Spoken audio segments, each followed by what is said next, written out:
Assalamu alaikum students. Hope you all are fine.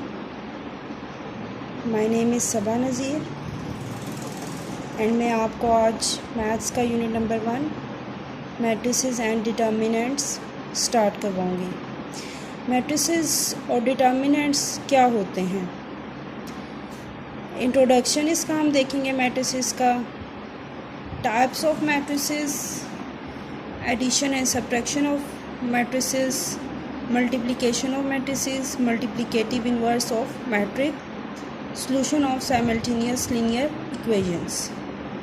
तो first of all हम introduction of matrices की तरफ जाते हैं। और स्टूडेंट्स, आपने हर एक चीज़ को बहुत गौर से सुनना है क्योंकि मैथ समझने से आता है, प्रैक्टिस से आता है। इसका रटा हम नहीं लगा सकते, याद नहीं कर सकते। मेरे कहने का मतलब ये है। सो हर एक चीज़ को आपने बहुत अच्छे से सुनना और समझना है। Okay students,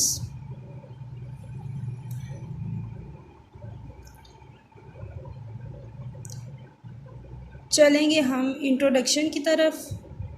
the matrices and determinants are used in the field of mathematics, physics, statistics, electronics and other branches of science. कि मैट्रिसेस और डिटर्मिनेंट्स किस किस फील्ड में यूज़ होते हैं?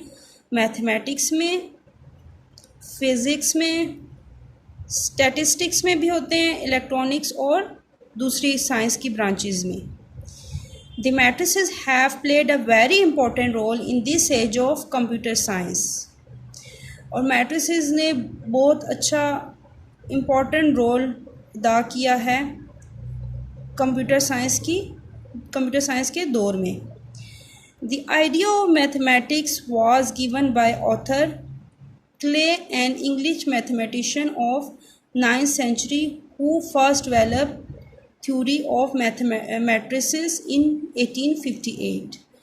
एक ऑथर था मैट्रिसेस का जिसका नेम है ऑथर क्ले, और एक इंग्लिश मैथमेटिशियन था, उसने 19th century में इस चीज़ को डेवलप किया था, यानी कि इजाद किया था, थ्योरी ऑफ मैट्रिसेस जिसे हम कहते हैं। कब किया था? 1858 में। नेक्स्ट है आपके पास फर्स्ट जो चीज़ हम इसमें डिस्कस करेंगे, तो इंट्रोडक्शन हो गया कि मैट्रिसेस कब किस वजह से आया, ये किस फील्ड में यूज़ होता है, ये किसने इजाद किया, ये किसने डेवलप करवाया, ये किस सदी में हुआ, किस सेंचुरी में हुआ, किस सदी में हुआ, और ये कौन से सन में हुआ। ठीक है, ये सब चीज़ें हमें इंट्रोडक्शन में बता दी गई हैं। अब मैथ्स में ये यूज़ होता है तो ऑब्वियसली इसका एक चैप्टर है जो आज हम स्टार्ट करेंगे। फर्स्ट है इसका मैट्रिक। मैट्रिक किसे कहते हैं? अ रेक्टेंगुलर रे और a formation of a collection of real numbers से 0, 1, 2, 3, 4 and 7 such as 1, 3, 4, 7 to 0 and then enclosed by bracket is said to be form of a matrix. Similarly this is another matrix। कह रहे कि एक rectangular रे होगा, ये rectangular यानी कि ये रेक्टेंगुलर ब्रैकेट, ये रेक्टेंगुलर ही है ना, देखें तो ये रेक्टेंगुलर है, तो इसके अंदर कुछ रियल नंबर्स पुट करेंगे, जैसे उन्होंने बताया 0, 1, 2, 3, 4, 7, और फिर उन्होंने इन नंबर्स कोई भी हो सकते हैं। उन्होंने लिखा इसको फर्स्ट में 1, 3, 4, देन 7 to 0, और फिर उन्होंने कहा इनक्लोज ब्रैकेट्स, यानी कि इनको ब्रैकेट्स में इनक्लोज कर दें। फिर आगे उसने बाकायदा ब्रैकेट के अंदर इन वैल्यूज़ को लिख के दिखाया भी है। तो इसको हम मैट्रिक कहते हैं कि एक एरे जो होगा रेक्टेंगुलर फॉर्म में, ठीक है, उसके अंदर कुछ रियल नंबर्स डालें तो वो मैट्रिक बन जाता है। ठीक है, दोबारा सुन लें कि एक रेक्टेंगुलर ब्रैकेट, उसके अंदर कुछ रियल नंबर्स हो तो वो एक मैट्रिक बन जाता है। ठीक है, now we turn the real numbers used in the formation of matrix as entries और elements of matrix. Plural of matrix is matrices. The matrices are denoted conventionally by the capital letters A, B, C, M, N, etc. of the English alphabet। अब जो matrices हैं उनको हम इन alphabet से भी denote करते हैं। ठीक है, जैसे अब नीचे आपके पास आ गए rows and columns of a matrix. ठीक है, It is important to understand an entity of a matrix with the following formation. जैसे मैंने आपको बताया था कि इन मैट्रिक्स को हम A से डिनोट भी करते हैं, यानी कि A is equal to matrix. ठीक है, अब मैट्रिक के अंदर नंबर्स हैं, पहली रो में 1 2 0, फिर 3 5 4 2 1 -1। और स्टूडेंट्स रोज़ एंड कॉलम्स को डिस्कस कर रहे हैं, तो हमें पता होना चाहिए कि रोज़ किन्हें कहते हैं और कॉलम्स किन्हें कहते हैं।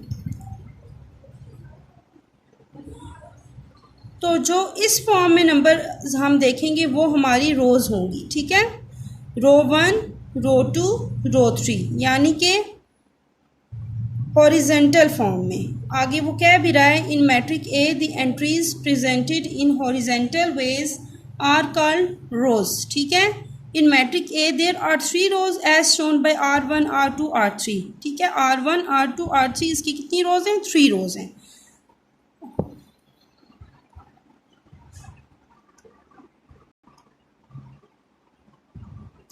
अब आपके पास से आगे हैं कॉलम ऑफ मैट्रिक। पहले हमने रोज़ को डिस्कस किया था, अब कॉलम को डिस्कस करेंगे। रोज़ को हम इस फॉर्म में चेक करते थे कि कितनी रोज़ हैं, अब कॉलम्स को इस फॉर्म में चेक करेंगे। जैसे ये, इसको हमने B से डिनोट किया और रोज़ को हमने A से डिनोट किया हुआ था।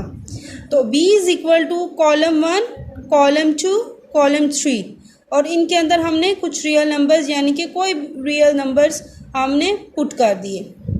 In matrix B, all the entries presented in vertical ways are called column of matrix.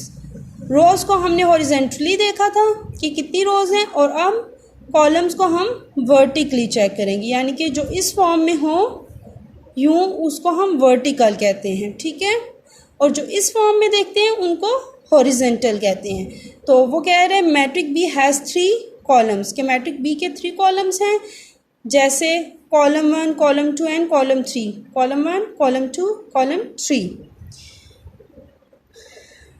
It is interesting to note that all rows have same number of elements and all columns have same number of elements, but number of elements in rows and number of columns may not be same. अब वो कह रहे हैं कि number of रोज और number of column के अगर numbers देखे जाएं तो वो सेम है, यानी कि ये 2 3 5 2 0 3 3 1 2 5 -1 1। अगर आप इन नंबर्स को रोज़ में लिखोगे, जैसे ये मैं यहाँ पर आपको लिख कर दिखा रही हूँ, 2 0 3 है तो मैंने ये कॉलम में लिखा हुआ है ना, तो मैं इसको रो में लिख लेती हूँ। फिर है 3 1 2, तो ये कॉलम में है तो मैं इसको भी रो में लिख लूँगी। ठीक है, लास्ट में हमारे पास 5 -1 और 1 है, तो इसको मैं रो में लिख लूँगी, 5 -1 और 1। तो अब वो कह रहे हैं कि अगर आप जो कॉलम्स हैं उनको रोज़ में लिखेंगे तो ये जो लास्ट रोज़ का हमने देखा था उससे सेम हो जाएगा, उसके एलिमेंट्स यानी कि उसके नंबर से सेम हो जाएगा। देख लें आप लोग। ठीक है,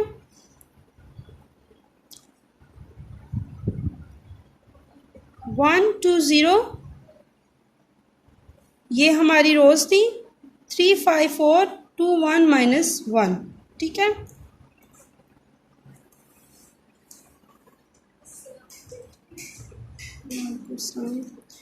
कहने का मतलब ये है कि आपकी नंबर ऑफ़ रोज़ और नंबर ऑफ़ कॉलम्स डिफरेंट होंगे। ये अब मैंने आपको रो में लिखकर दिखाया था कि आपको फ़र्क समझ आ जाए। ठीक है,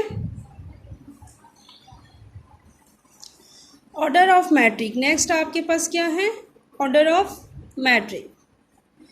the number of rows and columns in a matrix specifies its order if a matrix M has m rows and n columns. के मैट्रिक m को हमने रोज़ को जो है m से डिनोट किया और कॉलम्स को हमने n से। Then m is said to be order m by n, rows by column, यानी कि रोज़ कॉलम से मल्टीप्लाई हो रही है। For example m column is this is of order 2/3, यानी कि ये रोज़ हैं हमारे पास, पहले हम रोज़ को मल्टीप्लाई करेंगे फिर कॉलम से, फर्स्ट पे रोज़ और फिर कॉलम। तो रोज़ हमारे पास कितनी है? 1 and 2, वो हमने 2/3 columns, 1 2 and 3 columns. Since it has 2 rows and 3 columns, whereas the matrix n is equal to this. Okay students, is a 3 by 3 matrix and P is equal to this is a matrix of order 1 by 3. अब यहाँ पर क्या कह रहे हैं, order क्या है matric का 1 by 3. क्यों, यहाँ पर एक रो है और कॉलम्स कितने हैं, 3 हैं. मीन्स के आपने यहाँ पर ऑर्डर चेक करना है कि रोज़ फर्स्ट पे रोज़ चेक करनी है और सेकंड पे कॉलम. पहले आपने रोज़ काउंट करनी है कि कितनी रोज़ हैं एंड फिर कॉलम्स को काउंट करके कॉलम्स यहाँ पुट करने हैं. नाउ इक्वल मैट्रिसेस हमारे पास क्या हैं, let A and B two matrices then A is said to B equal to B. यानी कि दो हमारे पास मैट्रिसेस होंगे ए और बी और वो इक्वल हों दोनों आपस में, यानी कि जितनी रोज़ और कॉलम ए में हैं उतने ही बी में हों. And denoted by A is equal to B. Equal की बात हो रही है तो फिर इनमें साइन भी इक्वलिटी का आएगा. And only if the order of A is equal to the order of B, यानी कि उनके ऑर्डर्स भी आपस में इक्वल हों. There corresponding entries are equal. जैसे एग्जांपल में उन्होंने बताया हुआ है कि a इज़ इक्वल टू 1 3 -4 और 2 and b is equal to 1 2 + 1 -4 4 -2. आपने यहाँ पर पजल नहीं होना कि ये क्या, ये तो इक्वल ही नहीं है. आपने पहले इक्वल कैसे करना है, रफ वर्क में 1 लिखा, 2 + 1 क्या हो जाएगा 3 -4 4 -2 क्या हो जाएगा 2. तो अब देखा जाए जितनी यहाँ पर रोज़ हैं 1 2 1 2, यहाँ पर भी उतनी ही रोज़ हैं. यहाँ पर 2 कॉलम्स हैं 1 2 1 2, यहाँ पर भी 2 कॉलम्स हैं, यानी कि रोज़ और कॉलम्स आपस में इक्वल हैं. तो ये इक्वल मैट्रिसेस की एग्जांपल है. आगे फर्दर एग्जांपल्स हैं लेकिन होप सो एक ही मैंने डिस्कस किया, आगे आप खुद देख लीजिएगा.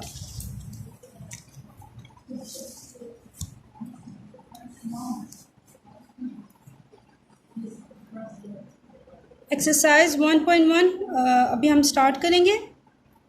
फर्स्ट क्वेश्चन है आपके पास, find the order of the following matrices. तो पार्ट ए है आपके पास, ए इज़ इक्वल टू 2 3 -5 और 6. तो इसमें ऑर्डर चेक करेंगे रो और कॉलम का.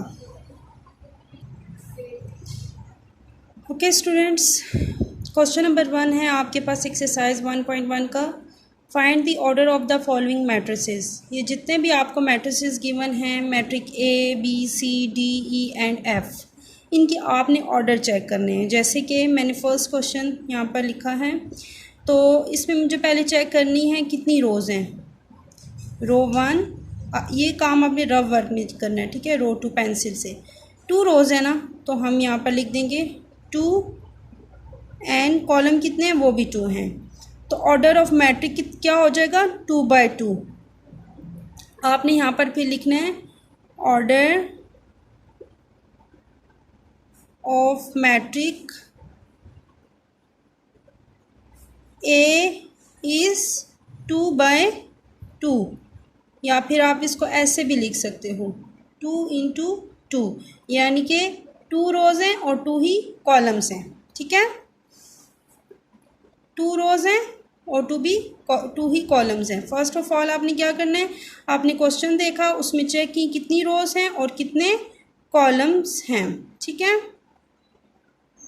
कॉलम 1 कॉलम 2 रो 1 रो 2, यानी कि हमारे पास 2 ही रोज़ हैं और 2 ही कॉलम्स हैं. फिर आपने इसका ऑर्डर क्या लिखना है, ऑर्डर ऑफ मैट्रिक ए, क्योंकि ये हमने ए से डिनोट किया था इसलिए हमने इसे मैट्रिक ए का नेम देना है. इज़ 2 by 2, और इसको इस फॉर्म में भी लिख सकते हैं 2 × 2, ठीक है. जैसे ये आपके पीछे बुक में मैंने एग्जांपल भी अभी समझाई थी ऑर्डर ऑफ मैट्रिक की. ये कि हमारे पास एम मैट्रिक ये था, इसमें हमारे पास 2 रोज़ थी तो हमने 2 लिख दिया, एंड बाय रोज़ कितनी थी 1 2 एंड 3, सॉरी कॉलम्स कितने थे 1 2 एंड 3, तो हमने 2 by 3 से लिख लिया.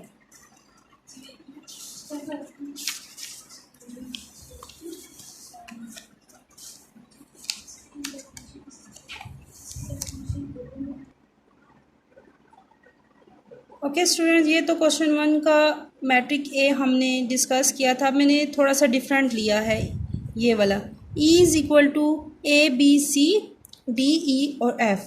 अब इसमें अगर हम देखें तो हमारे पास 3 रोज़ हैं ठीक है, और कॉलम्स कितने हैं, 1 एंड कॉलम 2। तो अब इसको हमने किस तरह लिखना है, ऑर्डर ऑफ मैट्रिक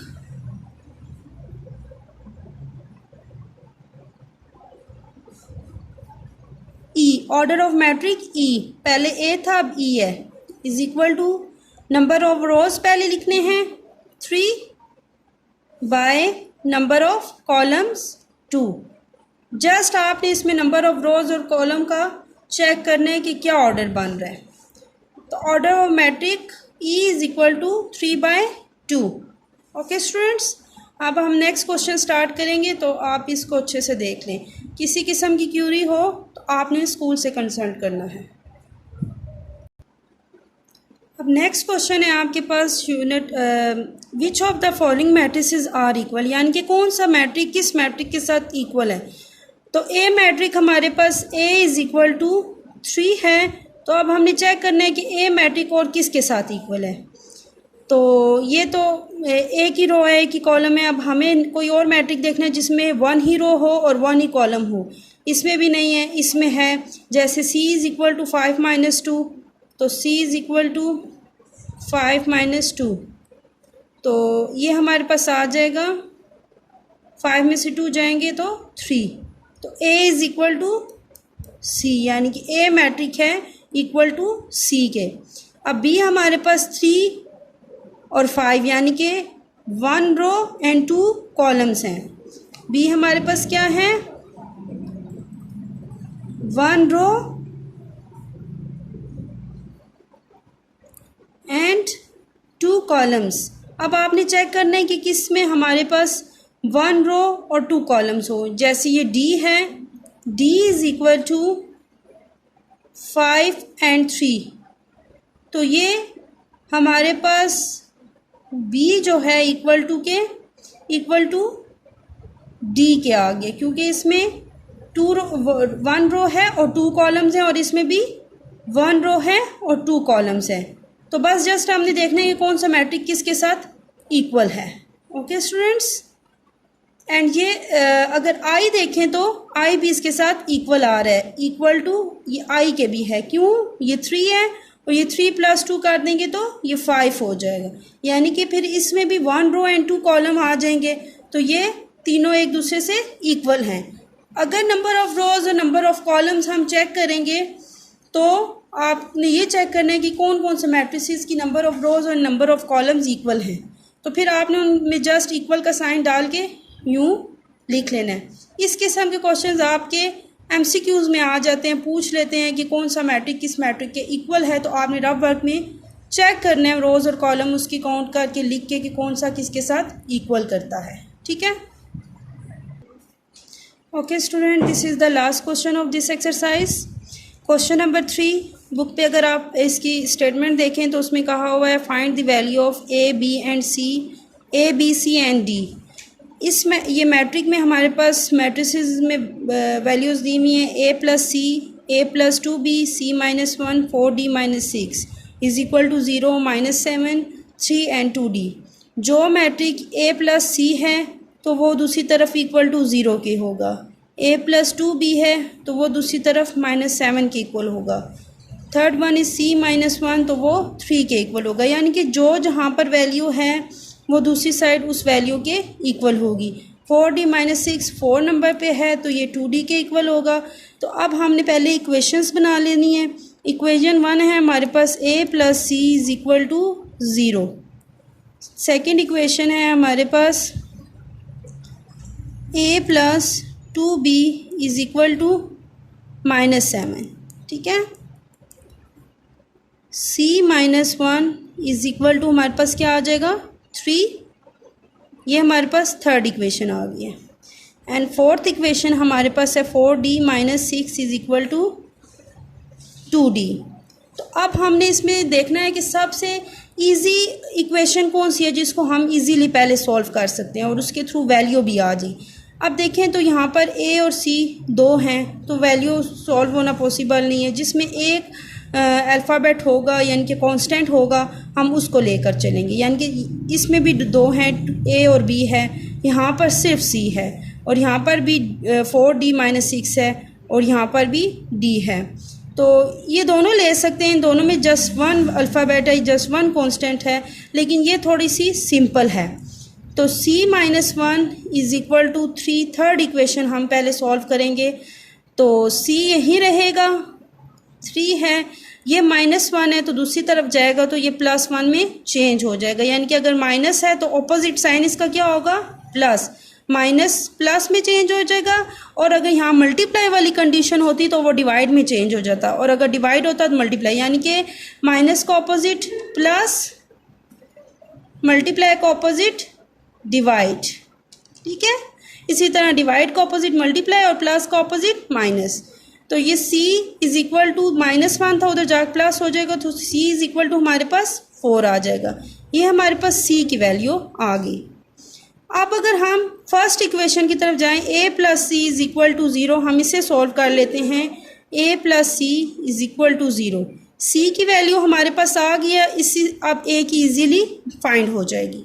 क्या करना है, a यहीं रहेगा, प्लस c क्या था हमारे पास 4, वो 4 c की जगह हमने पुट कर दिया, इज़ इक्वल टू 0।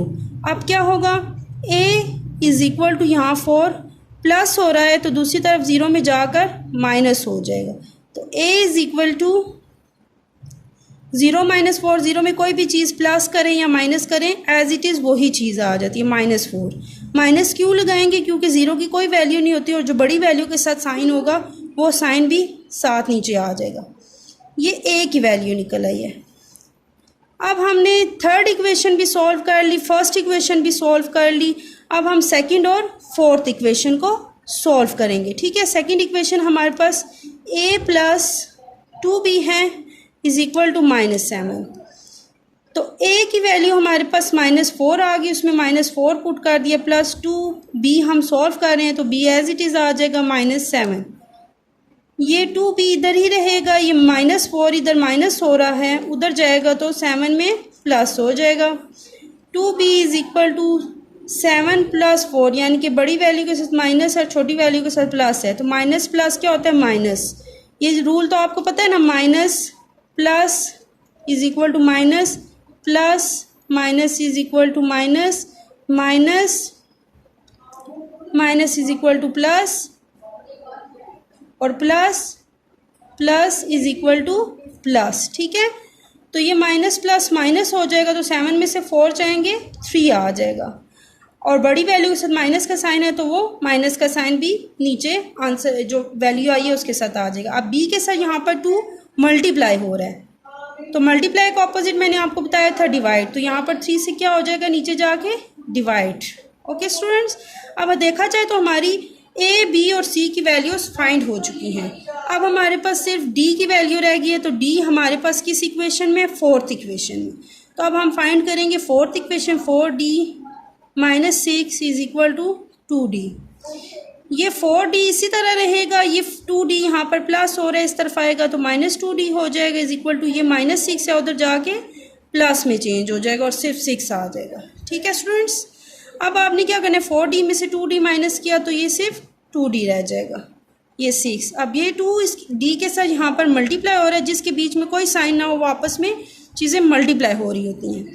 तो ये 2 यहाँ पर मल्टीप्लाई होता जाएगा, 6 से क्या हो जाएगा, डिवाइड, ओवर की फॉर्म में चला जाएगा। तो 2 1 2, 2 3 6, d इज इक्वल टू हमारे पास क्या आ गया, 3।